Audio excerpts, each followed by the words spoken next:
fashion is just fat phobic. Walk into any major retail store and you'll hit a cliff at a size 10. Brands that do offer larger sizes fall mostly into the fast fashion, low quality category, with clothing tearing after one wear. The plus clothing that does exist doesn't actually fit the style needs of people in high-powered, influential positions. The demand is there, but the industry is full of excuses for why it hasn't kept up. There has been one way to be acceptably fat. Lauren Chan is the founder of Henning, a brand catering to women's sizes 12 to 24. Today, we take a frank look at what it really takes to build a luxury clothing brand for everyone.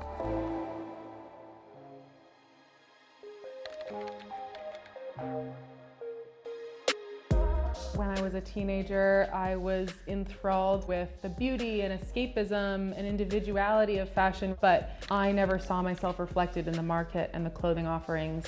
There is a plus size ideal, and when I used to be on set as a model, the direction used to be called Happy Fat Girl, with flowy moo-moo type dresses, you know, soft waves, rosy cheeks, a big smile. That is so not me.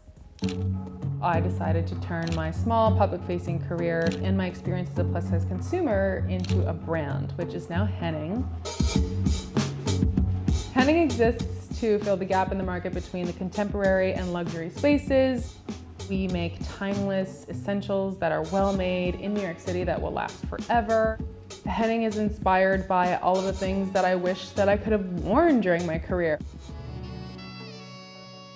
When Henning started, we were making clothing very traditionally. I learned how to make clothes the way that a lot of factories and brands do here in the city. You find inspiration, design your pieces, source your fabric, make your samples, fit your samples, have your photo shoot for all of your creative assets, and then have the factory produce your orders. I don't find that to be very efficient. It's very wasteful to produce an order, especially as a young brand, when you're still getting to know your consumer, and have inventory or stock left over that didn't sell. And so I am really interested in on-demand manufacturing, which is relatively new. We found one factory, which is Tailored Industry in Brooklyn, which makes knitwear on demand. It is very brilliant, very complicated, very data-driven work, but to summarize it, it's basically like 3D printing sweaters. And so with that technology and the way that they have brilliantly set up their factory, we can submit orders to them as our customers submit orders. If this was a factory of humans, how many people would be sitting in here for the same job? Hundreds, really. I mean, because you're knitting piece by piece. In a sense, like, we are reducing some of the labor, and we're also cutting down waste because we're not cutting it out, Sure. sewing it. Yeah, I mean, you're cutting down waste in so many ways. Yeah. Even though I considered myself an educated consumer, I really did not know the effects that fashion takes on the planet until I was immersed in the garment making industry. Typically, plus-size fashion gets trends like seasons after they happen in straight-size fashion. It feels like we only deserve fashion up to a certain price point, threshold, quality level. And if everyone else has access to super high luxury and couture even, and we get stopped here at fast fashion, the message of that is that we only deserve so much.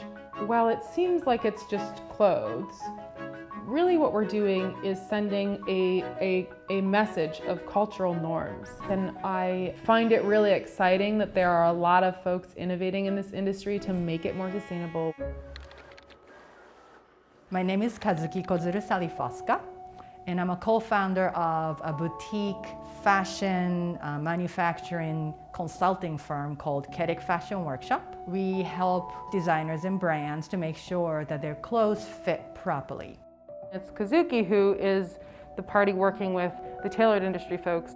I kind of come in at the beginning and design the piece, but it's really a partnership between Kedek and tailored industry in the finite details of actual garment making. A lot of the problem we see that established brands have done wrong is that they take their existing pattern and they just sort of grade it up.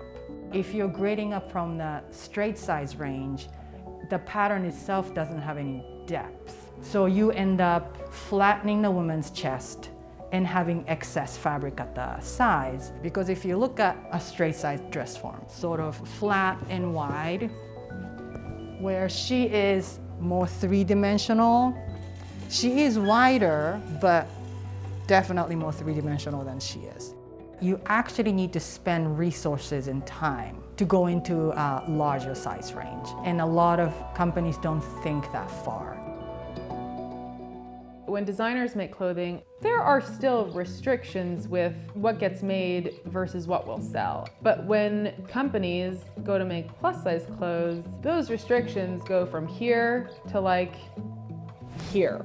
Has to be flowy, doesn't sit on the body. Needs thick straps, can't participate in the slip dress trend. Needs to cinch at the waist and sucker in and then go out at the hip and create an hourglass silhouette, blah, blah, blah, blah, blah, blah, blah, blah, blah.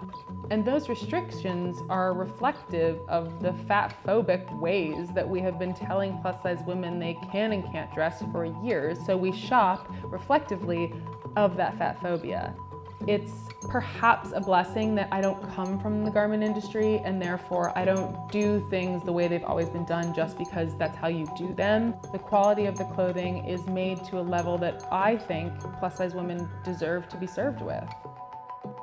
We had a meeting with Leader Abrams and we're talking about dressing her. It is a distinct honor to be able to dress somebody who has clearly changed the course of American history. And as human beings who exist in bigger bodies, if we are able to internalize that, we could go change the world in our own ways.